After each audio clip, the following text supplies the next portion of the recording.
Então, nessa aula de hoje, nós vamos fazer os exercícios sobre os geradores elétricos. Vocês podem acompanhar nas páginas 25 a 27 do livro 11. Então, temos aqui uma aula de física para o terceiro ano do ensino médio. Então, vamos aqui para a página 25, onde começam os exercícios. Todos os exercícios desse capítulo a gente vai fazer considerando que a gente tem um gerador real com força eletromotriz de 12 volts, resistência interna de 3 ohms e que é percorrido por uma corrente elétrica de 2 amperes. Então, essas informações nós vamos utilizar aí nos próximos exercícios. O primeiro, na letra A, pede que a gente faça o esquema, né, que representa um gerador.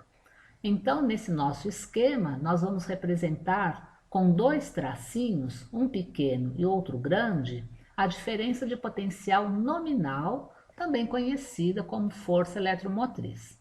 E ao lado dessa diferença de potencial, nós vamos representar com zigue-zague o que seria a resistência interna do gerador, que no nosso caso aqui é de 3 ohms.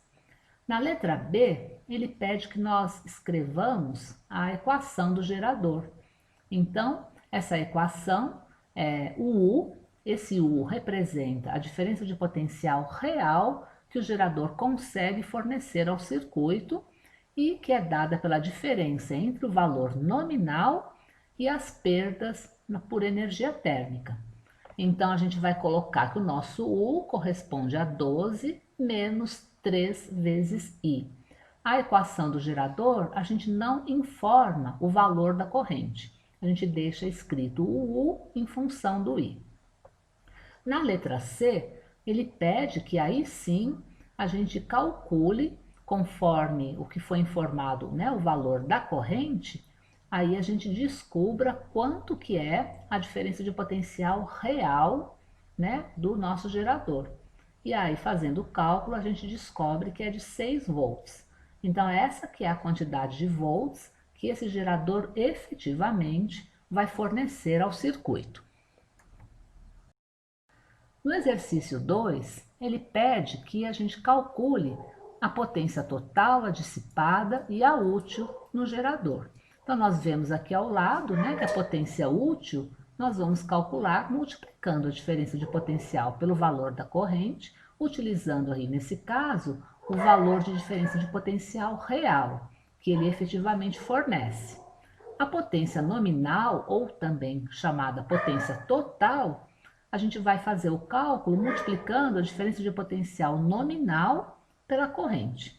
E a dissipada, nós vamos calcular multiplicando a resistência interna pelo valor da corrente ao quadrado.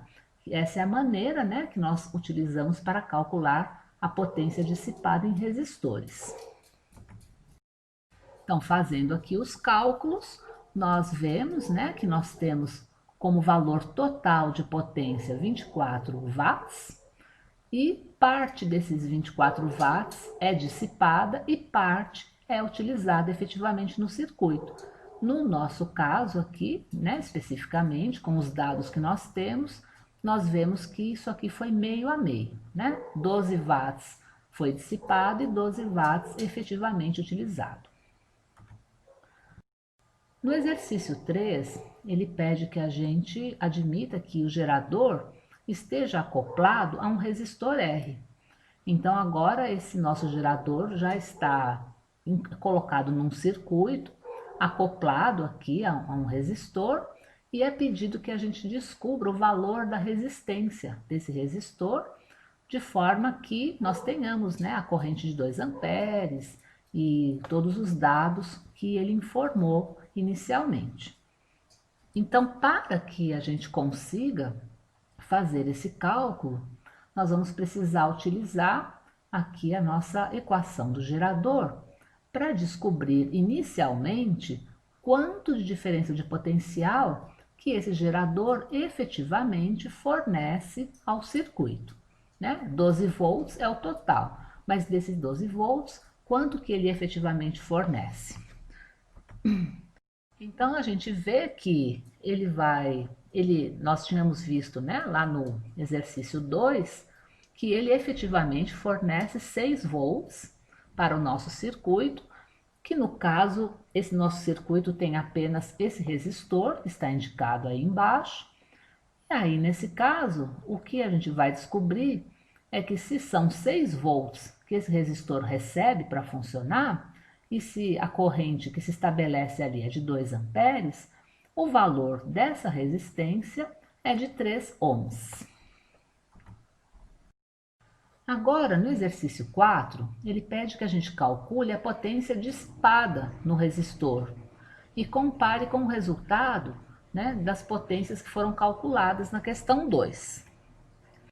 Então, fazendo o cálculo para o resistor que nós temos ali embaixo, nós verificamos que a potência que ele consumiu, né, que ele transformou ali em calor, foi 12 watts, né, 12 joules a cada segundo.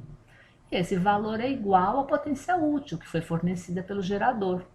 Então, o gerador forneceu a energia, essa energia foi recebida pelo resistor, utilizada, né, transformada ali em energia térmica, e aí a gente vê que a quantidade, né, de potência é a mesma, né? O que o gerador forneceu foi o que foi utilizado e transformado em energia térmica nesse resistor. Agora, no exercício 5, ele mostra o mesmo circuito que foi representado na questão 3, mas agora ele indica alguns pontos demarcados por letras, sendo que no ponto A existe uma representação que significa ligação na terra, né? Então é um fio terra que temos ali. E quando um ponto está ligado na Terra, por definição, esse ponto possui potencial nulo, né? A carga foi toda neutralizada, potencial é zero. E aí agora o que a gente vai fazer é completar as frases, né, descrevendo o que ocorre no circuito em termos de energia e potenciais elétricos, medidos todos em volts. E a gente vai completar as lacunas, né, com as palavras que se encontram dentro dos parênteses. E aí, né, vamos seguindo então.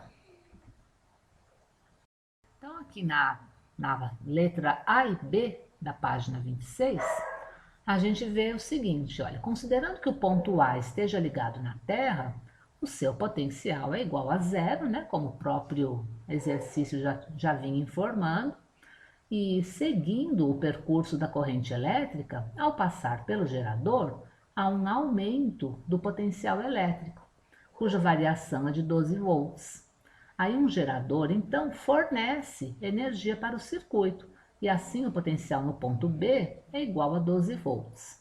Então o gerador ele é um elevador de potencial, né? O lado menor dele está conectado ali no fio terra, tinha um potencial zero. Mas, né, se a diferença entre os dois lados, ou seja, a diferença de potencial nominal é de 12 volts, isso significa que o lado maior já está no potencial de 12 volts. Né? É isso que ele está mostrando ali no nosso esquema. E aí, de B para C, devido à resistência interna, há uma diminuição do potencial elétrico, cuja variação é de menos 6 volts. Então, quando a corrente elétrica vai se estabelecendo, né, e circulando ali no nosso gerador, a gente observa que uma parte daquele potencial vai ser consumido ali, transformado em calor no interior mesmo do nosso gerador. Então, portanto, fazendo o cálculo, né, nós verificamos, né, nos exercícios anteriores que essa quantidade de volts que é dissipada é de 6. Então, a gente tem uma diminuição na diferença de potencial quando ali passa pela resistência interna. E aí, no ponto C, o valor que a gente vai ter de potencial já vai ser menor, né? Vai ser apenas de 6 volts.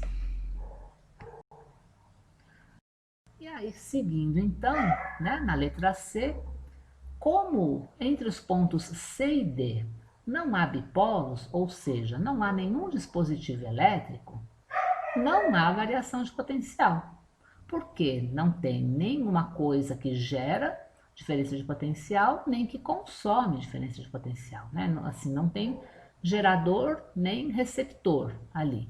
Então, né, ali o potencial vai continuar do jeito que estava.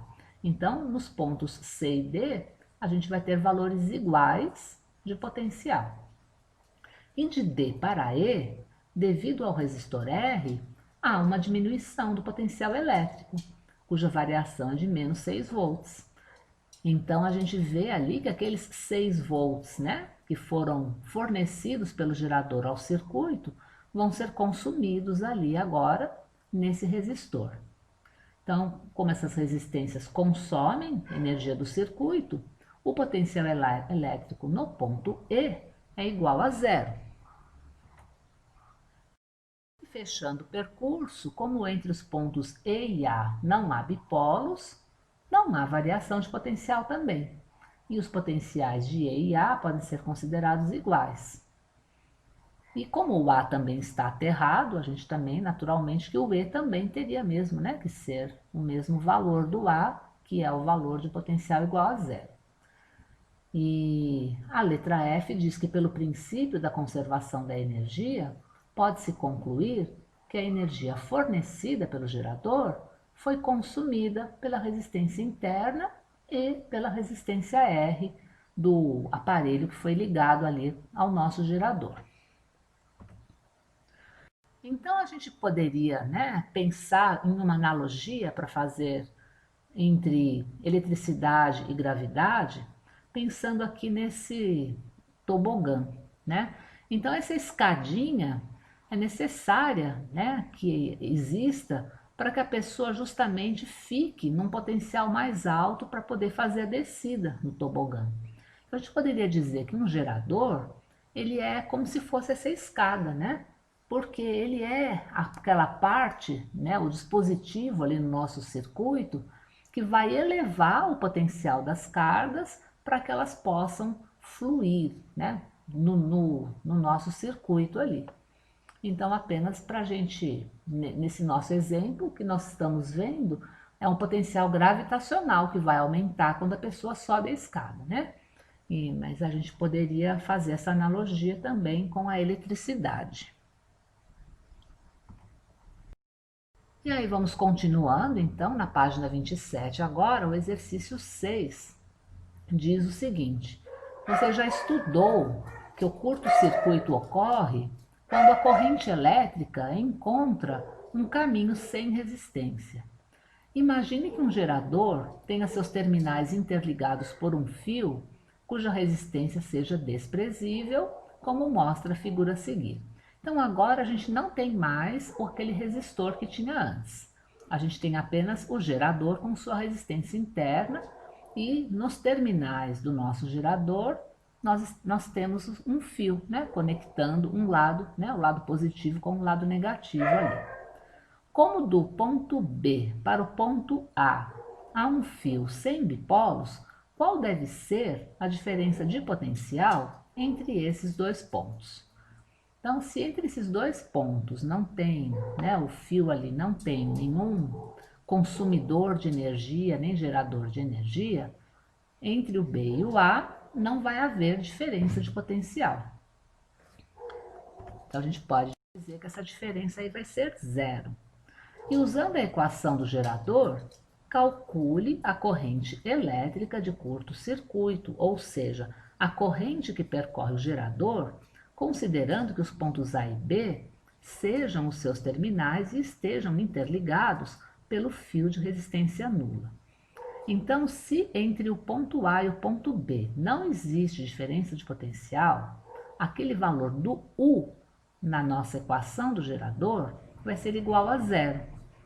E aí, para a gente descobrir qual a corrente que corresponde a esse valor do U igual a zero, nós vamos substituir o valor do E, que é a força eletromotriz, ou a DDP nominal, né? Vai ter o valor 12, a resistência interna é 3 ohms, a corrente é o que a gente quer saber, e o U, como nós dissemos, é zero, porque entre o ponto A e o ponto B não há diferença de potencial.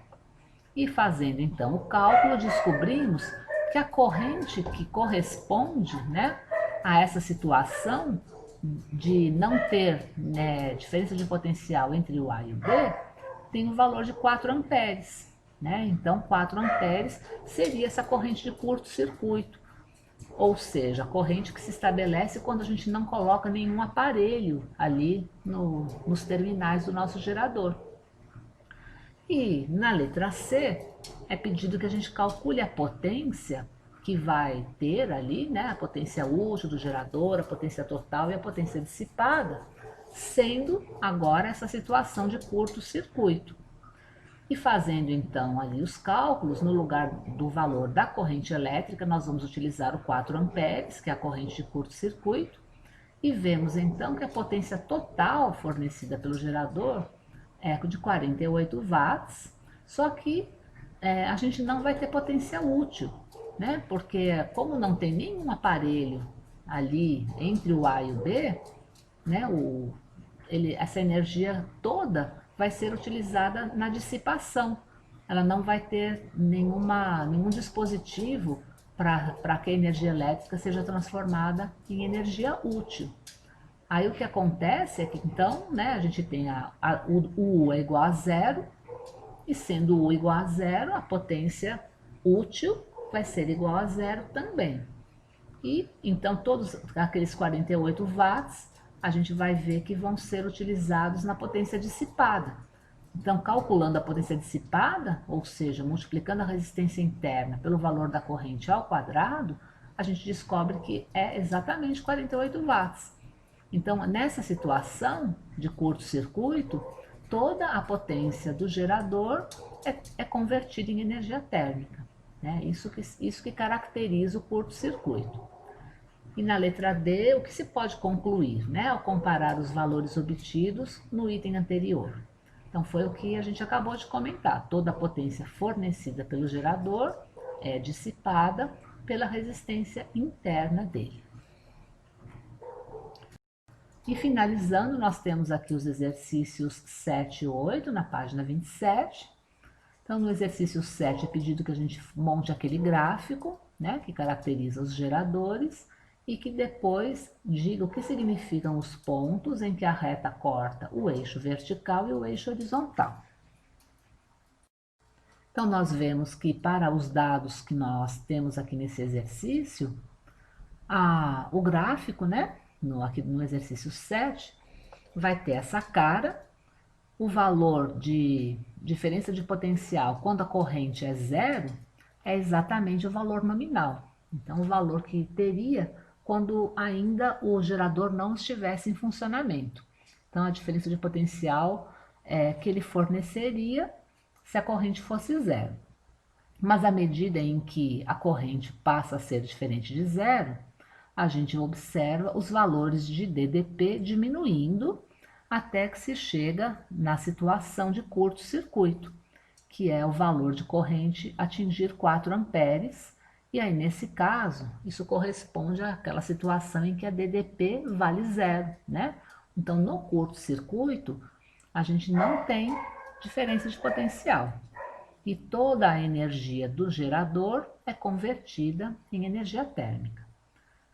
Então, aqui no exercício 8, é isso que ele está dizendo, né? O ponto em que a reta corta o eixo vertical significa a força eletromotriz do gerador, e o ponto no qual a reta corta o eixo horizontal significa a corrente de curto-circuito.